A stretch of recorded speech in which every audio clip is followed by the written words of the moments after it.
Ever since I reinstalled Rise of Kingdoms, I knew that I had a lot of catching up to do to prepare myself for KvK. When I came back to Rise of Kingdoms, I had few resources, speed ups, and I was nowhere near prepared for the upcoming KvK. Thankfully, leadership decided to max skip, and we got into the KvK of my dreams. This dream KvK of mine was a Strife of the 8th. This KvK contained 5 Imperiums with 1 big A kingdom and 2 smaller A kingdoms.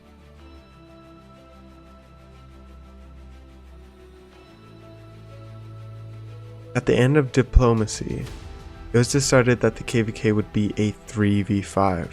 On the 5 side, which is the enemy side or the blue side, they added up to nearly 172.9 billion power and 2.2 trillion kill points.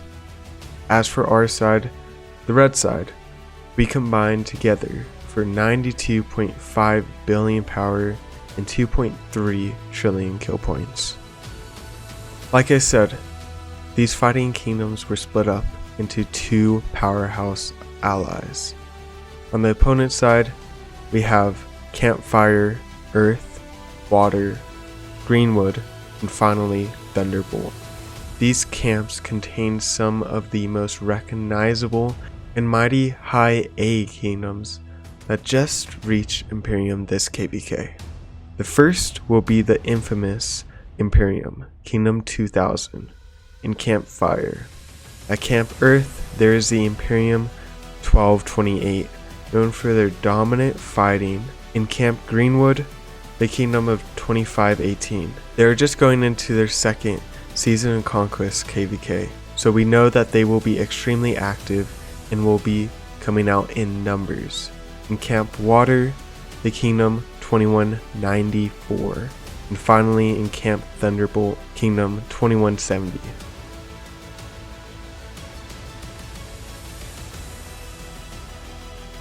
On our side, we have Camp Wind, Camp Midnight, and Camp Daybreak. In Camp Wind, we have the mighty strong Imperium 2377, housing the Season 6 Basset Realm Osiris League Champions GV77. In Camp Midnight, we have the Fierce Warriors of Imperium 1606, being known as one of the best high A kingdoms in the game. And finally, in Camp Daybreak, it is us, 1235, a ruthless fighting kingdom containing the formidable fighting alliance of EV. The matchup was set, and now all I had to do was prepare myself for this bloody and long fighting KvK. I was coming into this KvK with 66.6 million power, 3.083 billion kill points, and finally 15 million deaths. Soon it will change. Stay tuned for our next KvK videos. Yeah, I know, they're pretty low stats, but my goal for this KvK is to reach 4.5 billion kill points and 17 million deaths. Ambitious goal, but I like to challenge myself. Thankfully, due to skipping 3 times and going into KvK on our 4th pop-up, I was able to gather about 3.5 billion food, 1.2 billion wood, 5.3 billion stone, and finally 3.5 billion gold, which totaled up to 14.3 billion resources. These are the resources I gathered through my main and 9 farm accounts, and excluding the resources I have in my inventory on all of my accounts. But going into pre-KvK, I knew I needed more than just resources. I needed speed ups, more T5s, and more troops. And the best way for me to get all of those things before the fighting started was to push pre-KvK. To go over my account, I had 13.3 million power in terms of troops. This consisted of 2,000 T5 infantry, 233,000 T4 infantry, 560,000 T5 cavalry, 1.2 million T4 cavalry, and finally 5,000 T5 archers with 435,000 T4 archers. I know this is not good enough and I need to increase my troops dramatically, but that will be at a later date. Along with the troops, I managed to have a pathetic 29 days, 12 hours, and 4 minutes of training speedups, and 406 days, 13 hours, and 5 minutes of universal speedups.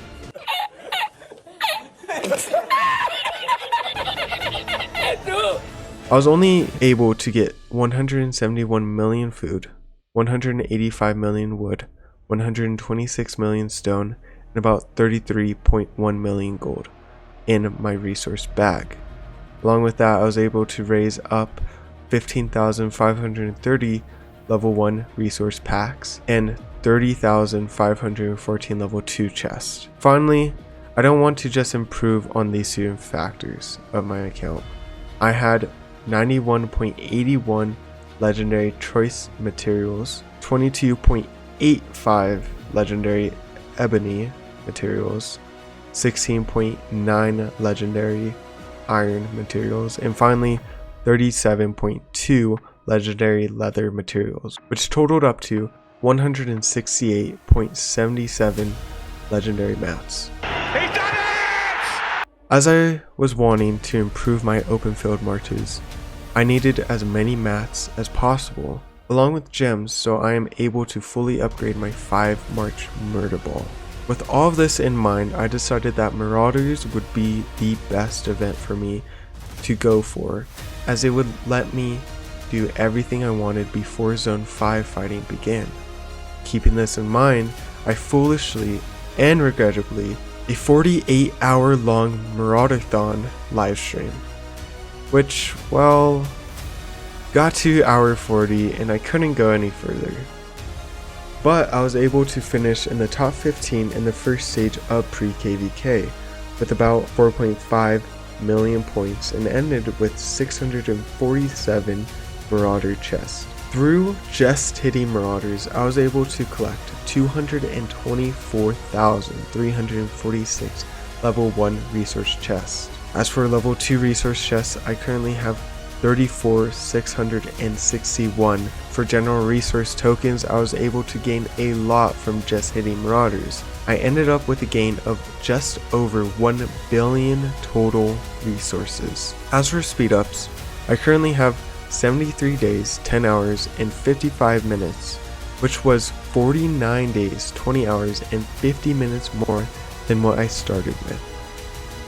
My next calculation was for my universal speedups. Remember, I started out with just about 406 days of speedups. After hitting Marauders, I was at 457 days, 16 hours, and 29 minutes, which was a gain of 51 days, 4 hours, and 24 minutes. Just a disclaimer, these numbers also calculate the speedups I potentially got from Alliance chests. I was not able to factor them out, but the difference should be solely in universal speedups and should be very close to the actual numbers. At the end of the event, I had 647 Marauder chests. During this 3-day event, I was able to get over 100 days of speedups directly from just hitting the Marauders, and I haven't even talked about what I obtained from my 647 Marauder chests that I spent 40 hours periodically grinding. In those 647 Marauder chests, I was able to get 22 epic sculptures, 27 epic stars, 30 legendary stars, 25 archer blueprint chests, 16 infantry blueprint chests, 19 cavalry blueprint chests, 19 gold keys, 26 crystal keys, 4.3 million XP books, 3.6 million individual credits, and finally 22,850 gems. The most important rewards I got from these Marauder chests were 360 million total resources in tokens, 12 legendary mats in total, excluding animal bone, and finally I was lucky enough to get 113.5 days of speedups, split up into 149 3-hour speedups, 81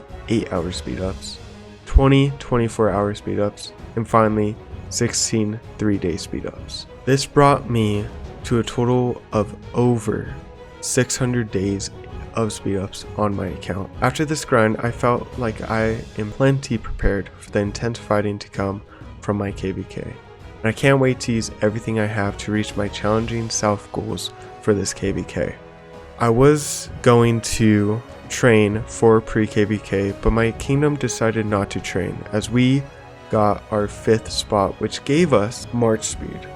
This is exactly what we wanted after seeing kingdoms push for pre-KvK. I will also be crafting a lot of legendary equipment, along with expertising 1 commander and 555 wanting 1 legendary commander. This will set up my 5 March murder ball perfectly, and I will be able to reach these goals of mine. If you guys want to see that in my next future video, make sure to subscribe. Make sure to like this video if you like the editing and if you enjoyed it. Thank you guys so much, and I'll see you on our next KvK video.